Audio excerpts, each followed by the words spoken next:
Welcome to Healing and Made Free with Janet Boynes Ministries. Thank you for listening.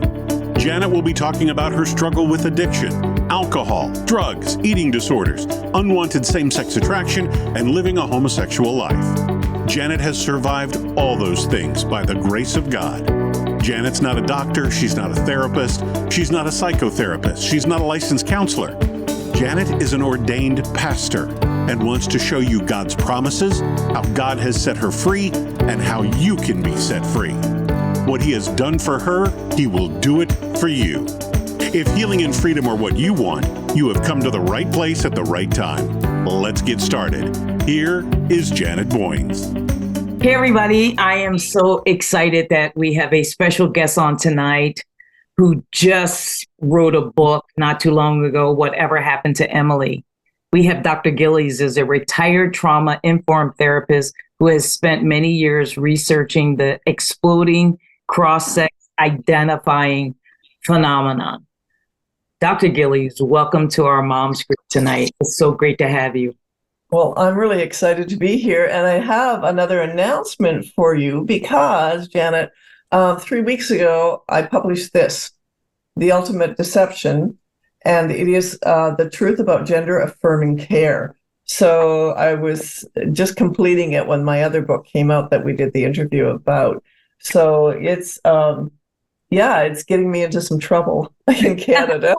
Hey, yeah. Dr. Gillies, we like trouble. Hey, bring it on. I'm in trouble. I've been posting a lot of stuff about what's going on in Israel, and we have people that are supporting the other side and calling me names, but that's okay.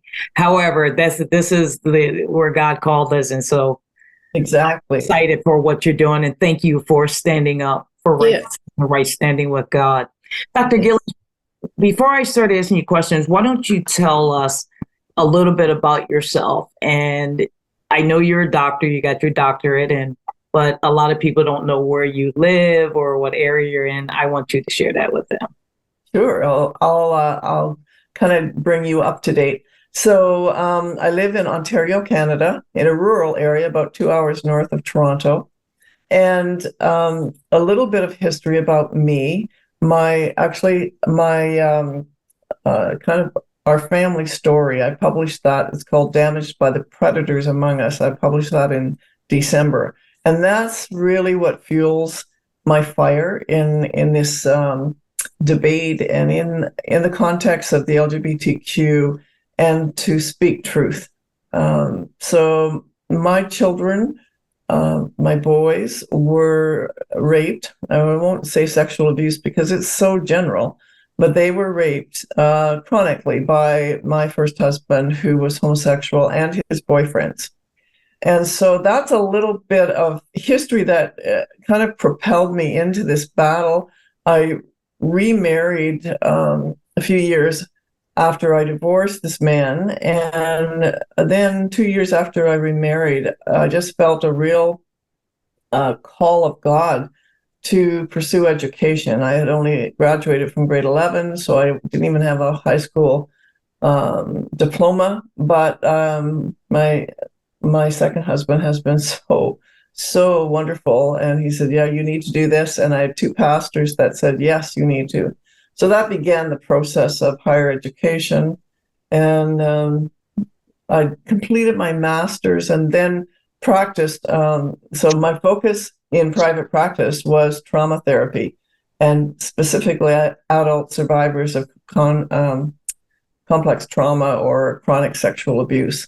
And so that's where I specialized, and I'm so grateful for that because that really set the tone for understanding so much more of the behavioral things that we all choose behaviors, or sometimes it's almost like they're chosen for us, in a sense, out of the trauma that we've experienced. And with the LGBTQ community, I was listening to David Pickup. Do you know him? I'm sure you would.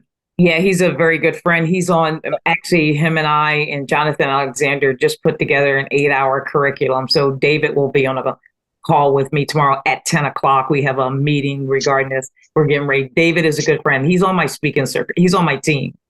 He's awesome. Anyways, and I've kind of followed him for a while, but he was saying something that I have firmly embedded in my spirit, is that there's always trauma in the history of individuals who identify as something other than heterosexual.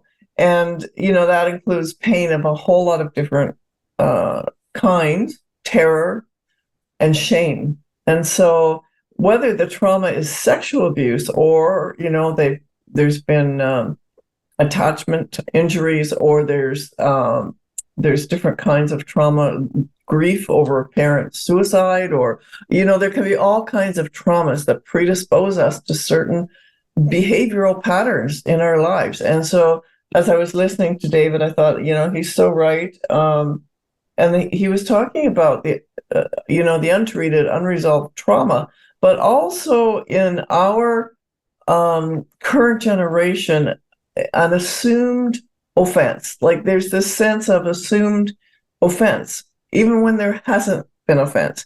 In past generations, yes, in the 60s, 50s, 60s, I mean, there's a pretty nasty history, against the LGBTQ.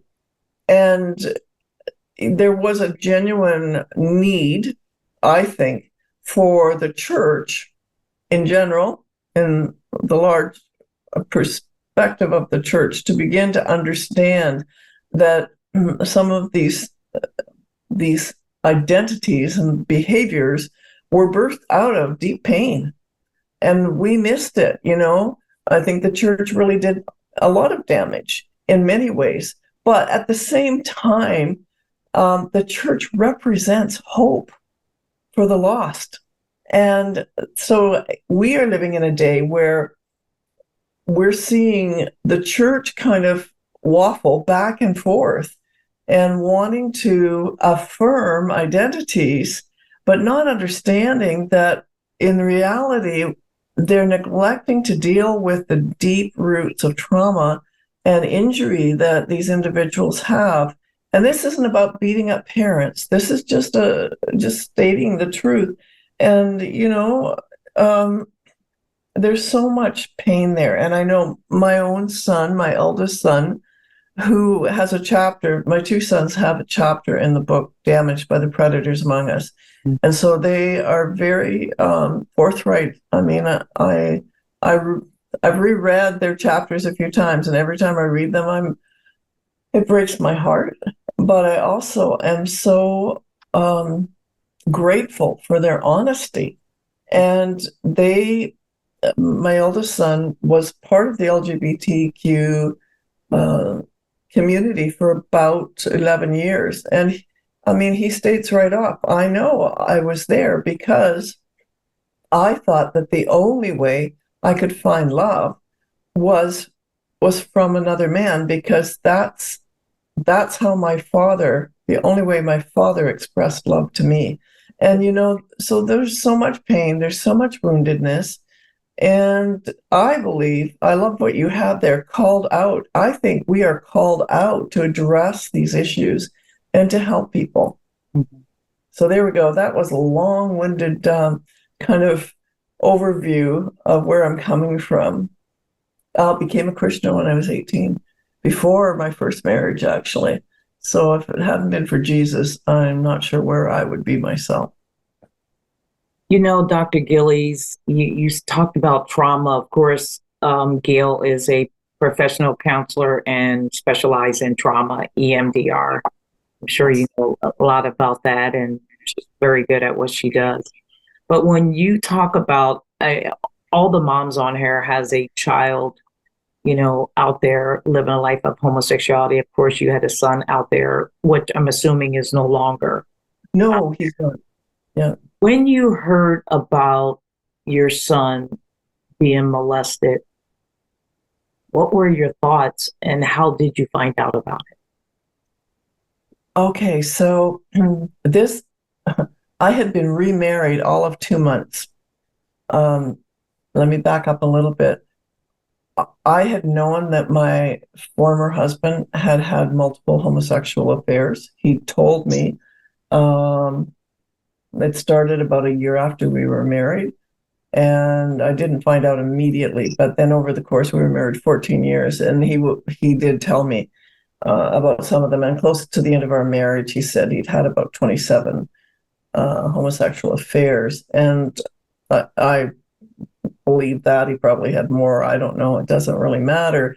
But it was one thing for me to acknowledge his adulterous lifestyle. But never for a moment did I suspect what he was doing to our children. And, looking at hindsight, right? Hindsight, because what I realized, and as I moved forward, I found out 2 months after I had remarried. My son was 11 years old at the time, and I was cutting his hair. And you never forget some things, and he just said, "Mom, I was sexually abused by Dad." And I was like, "Oh my goodness." And he said, "My dad," and I knew he didn't mean my second husband. And I said, "Okay," I'm kind of like, "Okay, what do I do with this information?" I mean, that's the kind of thing you just kind of caught in this shock place. And yet part of me, I have to say, part of me wasn't shocked. I mean, I kind of went through my mind, well, if he could have all these affairs, I guess, So I talked to our son, and we talked to our son at that point, and I said, let's go and talk to Pastor Don. And fortunately, my son had a good relationship with our pastor, and our pastor was just such a wonderful man of God. And so they talked about it, and that's how it came out. I didn't know about my other son for a few years. In fact, the whole process with the son that told us, CAS, so Children's Aid, became involved immediately. Police became involved. It was a large investigation because there were other victims. And but when I asked my other children if they'd been sexually abused, they denied it initially. They denied it. And my oldest son, then, when he talks about that in the book, he said he didn't have memory of that. He had blocked so much off, which we know can happen. And the other thing for him was that the sexual abuse started when he was about 4 months old. And God began to show me some things. And when I put two and two together, just about, some things, inappropriate things my husband was doing, that I called him on. That's not appropriate, just touch and stuff. And anyway, so then it kind of all came out and came together. Long story short about the criminal case, my one son then was, he was the one who testified. The Crown said to us that they didn't need any other witnesses because he was the best witness they could have. By this time, he's 13 years old. Can you imagine a 13-year-old young boy having to testify for 4 days and recount every gruesome detail? And I'm telling you, it was horrendous. And at the end of that time, the judge had a verdict. I wish we'd had a jury. I didn't understand all of that stuff way back then. That's 35 years ago. And the judge said, his exact words were, "I totally believe your son." And I went, you just breathe this deep breath of, oh, thank God. And his next words were, "But I can't totally disbelieve your former husband." And then he said, "Acquitted." And I just about dropped. It was like the most horrendous event, an experience, I think one of the most horrendous that I've experienced in my life, because I was going to have to go back and tell my son, who that day had gone on his grade 8 school trip. I said, "You don't have to come for the sentence, for all that. You can go on your trip," because he wanted to go. And I was going to have to go home and tell him.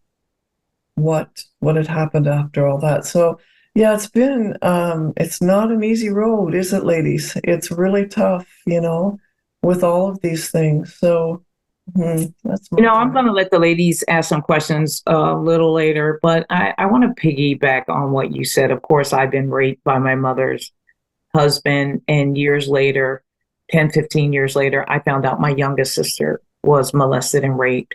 And a lot of times, as moms know, I think they know now, if they didn't know then, that sometimes your kids act out of your pain, and you're wondering, they're getting in all this trouble and you're wondering what is going on with them.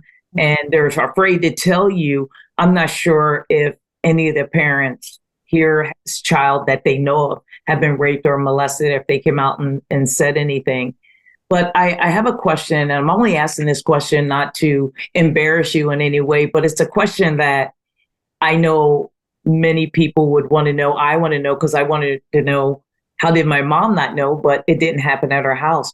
But was there any signs once you found out about it that now you're thinking, oh, that's what it was? They were being molested.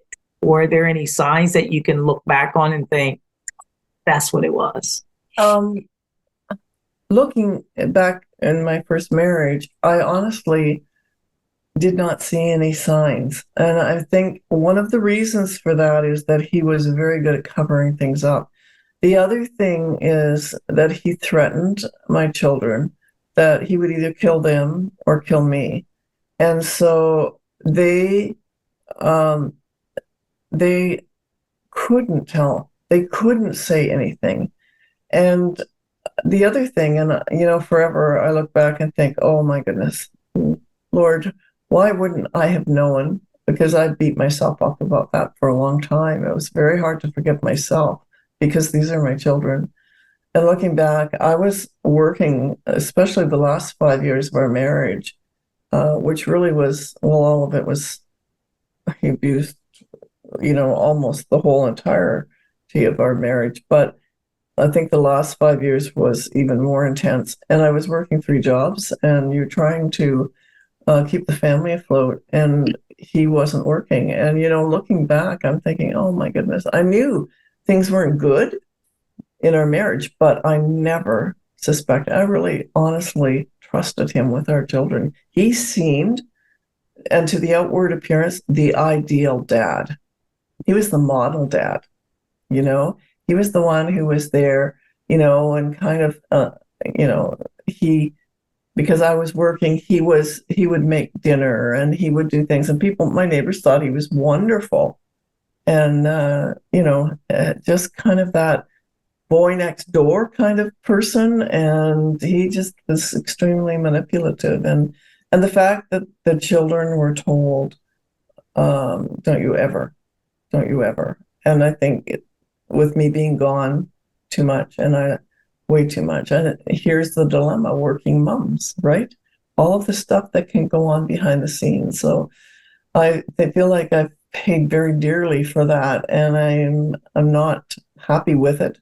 But I also realize that, when you marry someone, you really do believe you can trust them. And so I didn't. I knew that he could be aggressive physically with the kids. That had happened a few times. And, that was something that I called him on. But there were a lot of secrets. Wow. Sometimes I bet you a lot of us do this. We look at somebody such as Dr. Gillies or Gail, people with success stories, myself, we think, we don't go through a lot of stuff, but everybody goes through something. We all have some type of brokenness. But Dr. Gillies, I want to get into your book, Whatever Happened to Emily. I know a little bit about the book. I'm looking forward to reading it. And parents, I think it's really important to get this book. A lot of times we don't want to pay $15 or $10 for a book, but someday you might have a friend that has a child, or, you might have grandkids, and you're going to be ahead of the game because a lot of things you need to understand about homosexuality Dr. Gillies is going to put in this book specifically for children. And there's not a lot of books out there that I think Christians have written for children. Dr. Gillies, why did you write this book? What motivated you? Because I kept getting asked. Parents kept saying to me, and wherever I would go to speak, can you write a children's book, about transitioning? So it's specifically about transitioning. So this is the cover of it, so you know what it looks like. And so I just, honestly, I sat down and I wrote it in a week. I mean, that's not something I usually do, but it just flowed. And my husband said to me after, he said, and he doesn't read much. He's not a real reader, but he read it and he said, oh my goodness, it's just like listening to two kids talk. And so I start very early. And what I've done is use a couple of different scenarios from individuals, young girls that were socially transitioning. And so I use that plus what I know is happening in the education. And so I put together this book. It's only like 72 pages and big print, so for children, I would say for children 10 and up, but for parents that wanted to read to younger children, that would be fine too. So a scenario where these two young girls, they meet preschool in the playground, they become fast friends. And then through a series of life events, one of them, adverse childhood experiences that one of them has, she begins to question her sexuality, begins to transition. Her older sister, first of all, comes out as a lesbian. But in the process, you see, there's family dysfunction. Her mother has some mental illness problems going on. And her father actually is a stable one in this story. But so it's a compilation of some different experiences from others that I have talked to. And I really wanted to be able to help individuals track some of the experiences that can happen to children that predispose them into certain ways of being. And for transgender individuals, and I call them cross-sex identifying children, they characteristically, almost unilaterally, have several already pre-existing mental health problems. Often there's there's divorce in the family, there's always some kind of trauma, and 48% of them, I talked about that in this last book I wrote, The Ultimate Deception. The latest research is that 48% of these children are on the autism spectrum. They're the most vulnerable of all the children. And it is just horrendous to think how targeted they are by the activists in the LGBTQ community. It just breaks my heart because these kids are especially vulnerable. And anyways, and in fact, one young woman, she was 17, she was still a minor when I interviewed her. She had socially transitioned, but then didn't actually start puberty blockers, thank God, but she was highly autistic. And you could just see, she just wanted to fit. These kids just want to be loved. They just want to fit somewhere. And there's pain in their lives. And so that's kind of whatever happened to Emily is kind of tracking that. So the one, Emily, is the one who is transitioning, while her friend Hannah remains, she's from an intact family, loving, normal family, not perfect, but normal in the sense of husband, wife, children. Hannah has some issues with her brother, who is, a few years older and is kind of the typical brother. So it's kind of humorous at times. But what people have said is that it helped them understand some of the underlying complications for this group of people and help them to know that, we just want to reach out and love these children. and be able to reach to them and into them in the sense of calling out who they really are. I find that very important, Dr. Gillies. And those of you that are listening, we are in a mom's group, and we're talking with Dr. Gillies regarding her book, Whatever Happened to Emily. Those of you that are listening, if you know anybody who has a child that is transitioning or in the life of homosexuality, this book is a great book. It's for children. Dr. Gillies, before I go any further, what age group did you write this for? Is there a certain specific age group for the parents that are listening? Yeah, well, if a child is going to read it themselves, I would say probably 10 and up, ideally 10 to 15. But if the parent, and I have study questions in the back for the parents, actually. So it's really meant for parents to read along with their child as well. And then, so an 8-year-old, there's nothing in it that's sexual in the sense of no explicit, and nothing explicit like that. But if a parent's reading it, then I would say 8 and up. And actually, my friends have read it and said, actually, my pastor read it and he said, okay, I thought after listening to you for, the last couple of years, I knew pretty much everything. And I learned so much from that book. And I went, wow, that was an interesting comment. So yeah, it's just easy to read, but it really, I think the trajectory that Emily is on is a very familiar one, whether it is a transgender one, homosexuality, lesbian or bisexual. I think it's the same kind of trajectory for most of these children. Dr. Gillies, you are a phenomenal speaker and for writing this book for families and parents, because there's not many books out there. I want to open it up to the moms that are on here tonight. Before I go any further, does anyone have a question for Dr. Gillies? I have a question. I guess I'm wondering what percent of LGBTQ or trans individuals come from quote unquote normal families versus just ones that have the trauma in their background? Well, all of them have trauma. There's just no, and so when I say that, but remember, trauma covers a wide area, right? So the trauma can be from bullying at school. There's a lot of different things.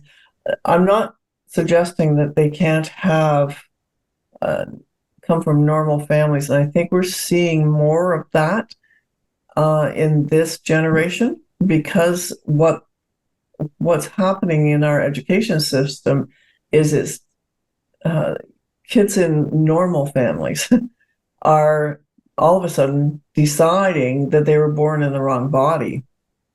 And so I think we have a different dynamic that's happening in the last 10 years than has been previously. And Gail may have some more information on that. But I think, let me give you an example. In our municipality, that this is about 4 or 5 years ago, a young boy came home. His father is a doctor. And he came home from school one night and he said, "Dad, I'm a girl. And my friend George, he's a girl too. And we want you to help us be girls." And just out of the blue. Now I don't know anything about the doctor's family. I don't know if they're a normal family or not, but what we would call just a kind of part of the community family. And I think this is the reality that we're seeing more and more, is that even though when I say there's always trauma, there is some kind of trauma, but it's not always the deep sexual abuse that it used to be. And I think when I talk about deep sexual abuse, the rape and all of those things, What we're seeing, though, is children are being, in my estimation, sexually abused in the classroom because they're being shown porn, they're being exposed to sexual images and experiences way too early, and their brains, that they're moldable, right? And what they learn, children are like sponges. So, we have to try these things out. There's a lot more abuse in the class, outside on the playground. So I think you probably have more of a sense where there could be some pretty normal families that are experiencing this too. I don't know if I'm answering that very well, but I think that's maybe more in the last few years than prior to that. We wouldn't have seen that. Gail, would you like to add anything to that, or? Well, most of my career was working with drug addicts. And from my perspective, what I'm seeing is that this is just another drug that's shown up on the scene that seems to be maybe more culturally acceptable outside of the Christian arena. So, and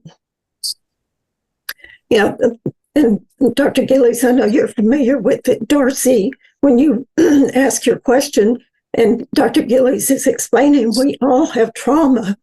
We have what we call little t trauma and capital T trauma. And so that's what Dr. Gillies is talking about with the complex sex abuse trauma. That's the capital T. And, a lot of people don't have that. But the little t traumas, there doesn't have to be big traumas. It could be observing somebody else's trauma that is traumatizing. So, and we just know so much more about the brain now because, the sophisticated equipment that we have to study the brain. So we're just really in the last decade understanding trauma. So I just see that this, as Dr. Gillies has been talking about, our schools are grooming our children to turn to this to medicate their feelings instead of helping them find help where they can talk to somebody about their feelings and learn how to process them. But instead, they're offering them basically a drug and saying, here, do this, you'll feel better. Mm. And so much, when I worked with drug addicts, so many of them were handed that. Even a parent say, here, take this, somebody else's prescription, you'll feel better. So maybe that's too simplistic, but that's... I'd like to comment on that, Gail, because it's exactly right. And the other thing is that what we need to understand is that certainly in Canada, I know that in many of the US states, is that we cannot talk to the children about traumatic events, but we can talk to them like teachers can tell them that they're in the wrong body. Like, I mean,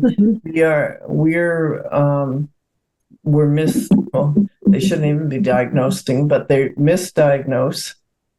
And that's not unusual. I mean, I think back, I remember thinking early on in my career, thinking with the Diagnostic and Statistical Manual, I look at it and look at all of the labels and I'm thinking, if you threw the whole thing out and just treated trauma, we would have a whole lot healthier society. Yes. Well, I am so much more there now than I ever was before because it's so true. And so when you're talking about small t and capital T, yes, it could be, like you said, vicarious trauma. When you have a mom that has been sexually abused and, there's certain behaviors that sometimes if they're not healed, that those fears go on to the child. And I mean, it's not anyone's fault, particularly. I'm not talking about fault. We're just talking about reality. And I think that that's a traumatic experience for the child, and they won't even really understand that it's been because of the vicarious trauma in the family, or a military dad. Like, there's all kinds of ways a child can experience trauma. That is so true. Many, and I think I might have shared these stats, or Gail heard it before, that between 80 and 85% of women that are living a homosexual life have been molested. That's a high percentage. And many men, as Dr. Pickup would say, David Pickup, who's almost finished his doctorate, says that between 65 and 70% of men has dealt with some type of abuse, sexual abuse growing up. So the stats are getting higher and higher. And I think you can look at the world today and listen to the news, and even if they're not living a life of homosexuality, there are many kids and adults that are being molested. I'm going to do a 2-part series here. Those of you that are listening, I wasn't going to put this on my podcast, but I think it's too good not to, for so many parents out there that are looking for information for their child that is either transitioning or dealing with homosexuality. I have Dr. Gillies, who wrote the book, Whatever Happened to Emily. And of course, the person that leads the book, Gail, who is a counselor and specializes in EMDR, which is trauma. And if you want any help, please reach out to Janet Boynes Ministries. Gail does counseling on the side. She'd be more than happy to help you in any way. I hope you stay tuned and come back next week or in the next few weeks. Second part of this interview. God bless you. Thank you for listening to Healing and Made Free with Janet Boynes. Acts 10:34 says, God is no respecter of persons. God doesn't play favorites, which means what he has done for Janet, what he has done for guests on this show, he will do for you too. If you are struggling with anything, do not hesitate to reach out to Janet Boynes Ministries. They will do their best to help you any way they can. Go to the website, janetboynesministries.com. Janet loves you, and most importantly, God loves you. Have a blessed day.